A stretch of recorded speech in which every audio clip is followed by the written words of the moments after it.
ভেনেজুয়েলায় অভিযানের পর প্রথমবার প্রকাশ্যে সাফল্যের দাবি ট্রাম্পের, সামরিক কীর্তি আখ্যা। দ্রুত দেশে ফিরে নির্বাচনে জয়ী হওয়ার আশা বিরোধী নেত্রী মাচাদোর। গ্রিনল্যান্ড ইস্যুতে ইউরোপের সঙ্গে যুক্তরাষ্ট্রের টানাপোড়েন, প্রয়োজনে সামরিক অভিযানের হুঁশিয়ারি ট্রাম্পের। ডেনমার্কের পাশে ফ্রান্স, ইতালি ও ব্রিটেন। যুক্তরাষ্ট্রে প্রবেশে দিতে হবে $15,000 পর্যন্ত জামানত। বাংলাদেশ সহ 38 দেশের নাগরিকদের জন্য নতুন ভিসা বন্ড নীতি 21 জানুয়ারি থেকে কার্যকর। এবং আলেপ্পোয় নতুন করে সিরীয় বাহিনীর সঙ্গে এসডিএফ এর সংঘর্ষ, 6 বেসামরিক সহ নিহত 7, পাল্টাপাল্টি অভিযোগ দুপক্ষের, উত্তেজনা আরও বাড়ার শঙ্কা।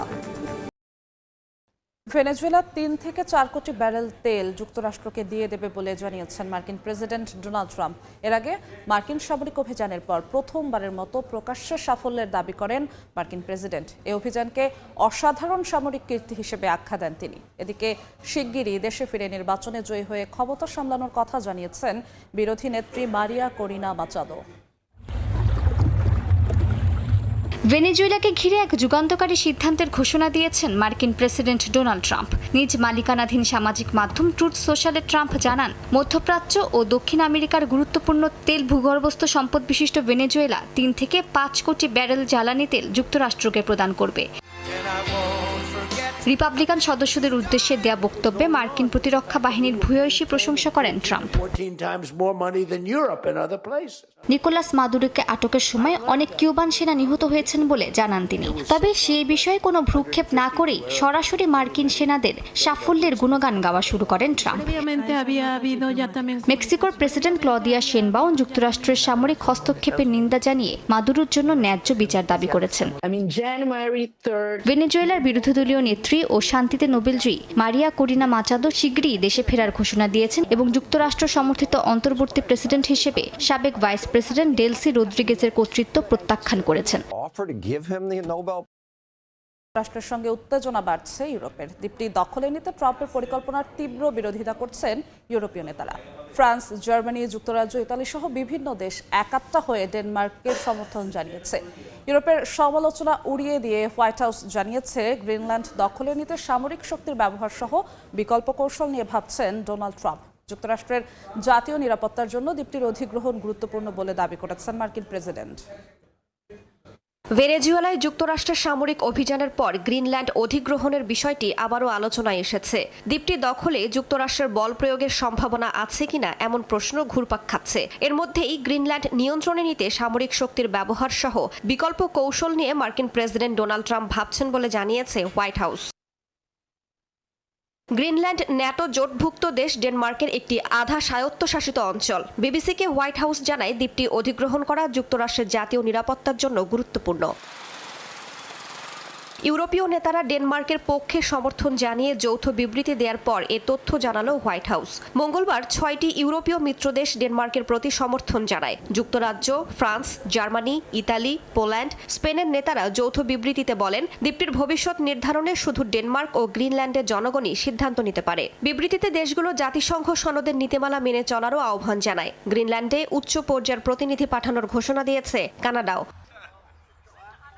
এরপরই হোয়াইট হাউস জানায়, প্রেসিডেন্ট ও তার দল পররাষ্ট্রনীতি বিষয়ক এই গুরুত্বপূর্ণ লক্ষ্য অর্জনে বিভিন্ন বিকল্প উপায় নিয়ে আলোচনা করছেন। যুক্তরাষ্ট্রের সামরিক বাহিনী ব্যবহার করার বিষয়টি সবসময় কমান্ডার ইন চিফের হাতে থাকা একটি বিকল্প বলেও জানানো হয়।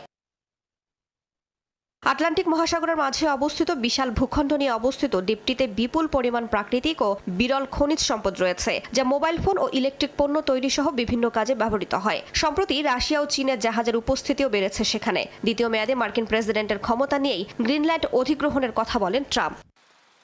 ভ্রমণে বাংলাদেশিদের জন্য ভিসা প্রক্রিয়া কঠিন করেছে ট্রাম্প প্রশাসন। মার্কিন নতুন ভিসা বন্ড তালিকায় আরও অনেক দেশের সঙ্গে এবার যুক্ত করা হয়েছে বাংলাদেশকে। এখন থেকে যুক্তরাষ্ট্রের ভ্রমণে বাংলাদেশিদের 18 লাখ টাকা পর্যন্ত বন্ড দিতে হবে। আগামী 21 জানুয়ারি থেকে নতুন এই ভিসা নীতি কার্যকর হবে। যুক্তরাষ্ট্র থেকে হাসানুজ্জামান সাকির রিপোর্ট। মাত্র একদিন আগের ঘটনা। মার্কিন প্রেসিডেন্ট ডোনাল্ড ট্রাম্প ট্রুথ সোশ্যালে জানিয়েছিলেন, অন্যান্য অনেক দেশের মতো যুক্তরাষ্ট্রে বসবাসরত বাংলাদেশিরাও অনেক বেশি সরকারি সুযোগ সুবিধা নিয়ে থাকেন, আর এটি শতকরা হিসেবে প্রায় 55% বাংলাদেশি পরিবার। মঙ্গলবার মার্কিন পররাষ্ট্র দফতর ভিসা বন্ডের আওতায় পড়া দেশগুলোর হালনাগাদ তালিকা প্রকাশ করেছে। এতে সদ্য মার্কিন বিশেষ বাহিনীর অভিযান চালানো ভেনেজুয়েলা সহ দক্ষিণ এশিয়ার দেশ নেপাল ও বাংলাদেশের নাম যুক্ত করা হয়েছে। নতুন নিয়ম অনুযায়ী এখন থেকে ৩৮ দেশের নাগরিকদের যুক্তরাষ্ট্রের ভিসা পাওয়ার জন্য $৫,০০০ থেকে $১৫,০০০ পর্যন্ত ভিসা বন্ড বা জামানত জমা দিতে হবে। মার্কিন পররাষ্ট্র দপ্তর জানিয়েছে, কোনো আবেদনকারী ভিসার জন্য যোগ্য বিবেচিত হলেও কনসুলার অফিসার চাইলে তার উপর এই বন্ডের শর্তারোপ করতে পারেন।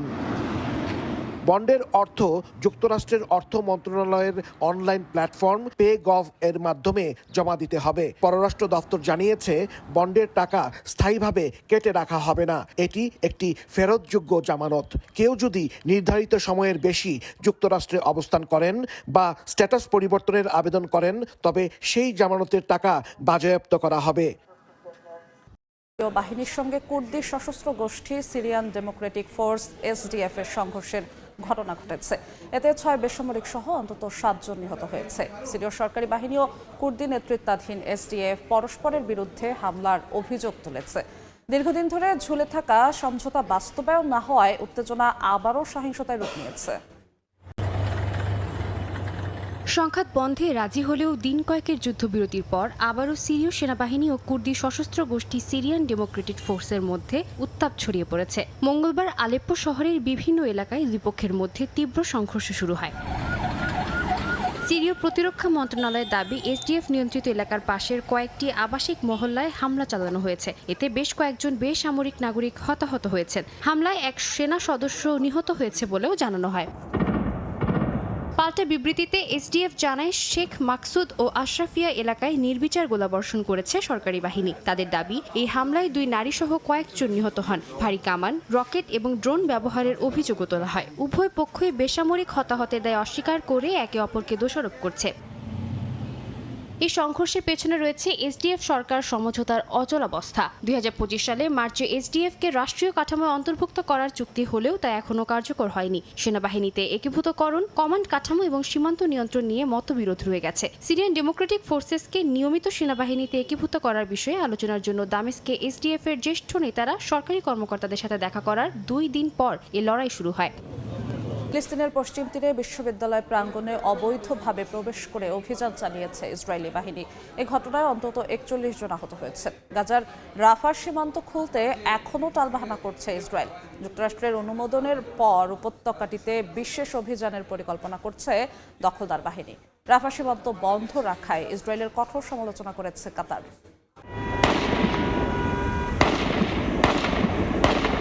ফিলিস্তিন জুড়ে ইসরায়েলি সেনাবাহিনীর তাণ্ডব যেন নিত্য নৈমিত্তিক বিষয় হয়ে গেছে। স্থানীয় সময় মঙ্গলবার পশ্চিম তীরে বিরোজিত নামের এক বিশ্ববিদ্যালয়ে ইসরায়েলি সেনারা প্রবেশ করে। এই সময় গুলি, সাউন্ড গ্রেনেড ও টিয়ার গ্যাস ব্যবহার করে শিক্ষার্থীদের ওপর হামলা চালানো হয়। প্যালেস্টাইন রেড ক্রিসেন্ট সোসাইটি জানিয়েছে, এর মধ্যে বেশ কয়েকজনের পাতে গুলি লেগেছে, আবার কয়েকজন টিয়ার গ্যাসের হামলায় শ্বাস প্রশ্বাসে সমস্যা অনুভব করেছে। আহতদের মধ্যে প্রায় 11 জনকে ইশতিসারি আরব হাসপাতালে ভর্তি করা হয়েছে। এই হামলার আগে বিশ্ববিদ্যালয়ের ছাত্ররা ইসরায়েলের জেলে বন্দী ফিলিস্তিনিদের মুক্তির দাবিতে সমাবেশ করেন। সমাবেশের ফাঁকে গাজার 6 বছর বয়সী শিশু হিন্দ রাজাবের হত্যাকে কেন্দ্র করে নির্মিত চলচ্চিত্র প্রদর্শনের সময় এই হামলা করা হয়। ইসরায়েলি সেনারা একে সন্ত্রাসবাদের সমর্থনের সমাবেশ হিসেবে বর্ণনা করেছে। ইসরায়েলি দখলদারদের এই হামলা শিক্ষা প্রতিষ্ঠানের পবিত্রতা লঙ্ঘন করেছে বলে উদ্বেগ জানিয়েছে বিশ্ববিদ্যালয় কর্তৃপক্ষ।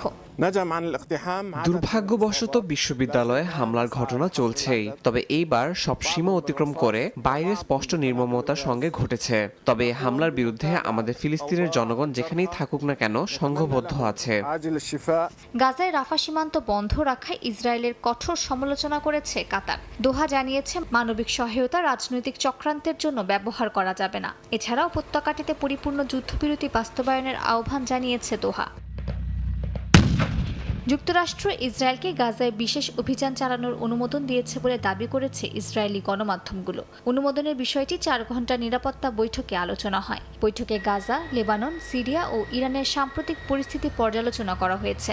ইসরায়েলি কর্মকর্তারা জানিয়েছেন, হামাস নিরস্ত্র না হওয়া পর্যন্ত পুনর্গঠন বা দ্বিতীয় ধাপের কোনো চুক্তি হবে না।